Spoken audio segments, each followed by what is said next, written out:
오늘은 이사야 42장 21절에서 25절의 말씀으로 백성들이 깨닫지 못한 두 번째라는 제목으로 하나님의 말씀을 나누고자 합니다.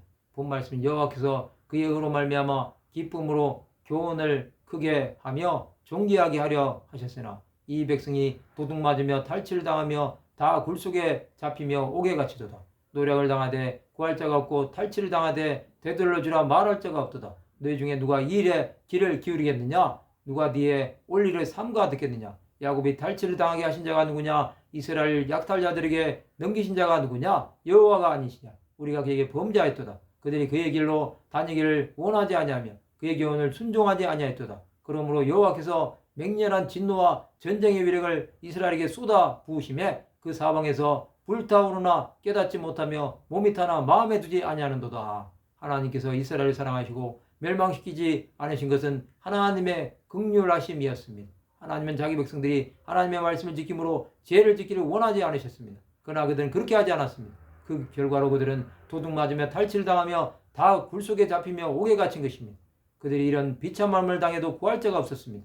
이것은 아수르와 바벨론 포로로 끌려가서 노예로 살 것을 예언하시는 것입니다. 이제 이스라엘 백성은 하나님의 말씀을 들어야 합니다. 그들은 죄를 깨닫고 돌이켜야 하는 것입니다. 이스라엘의 비참함은 하나님께 범죄한 결과입니다. 그들은 율법을 지키지 않았습니다. 그것은 하나님의 징벌입니다. 그들은 범죄하였습니다. 그들은 하나님의 맹렬한 진노와 전쟁의 위력으로 치신 것입니다. 그들은 영적인 맹인과 듣지 못하는 자가 되어 이것을 깨닫지 못하는 것입니다.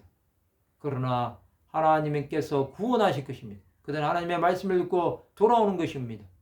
하나님은 그들을 회복시키십니다. 구원은 하나님의 손에 있습니다. 죄에 빠진 인생의 소망은 오직 예수 그리스도이십니다. 우리는 그분을 만나야 합니다. 예수 앞에 나오는 자는 넘어지지 않습니다. 오직 하나님만 보아야 하는 것입니다.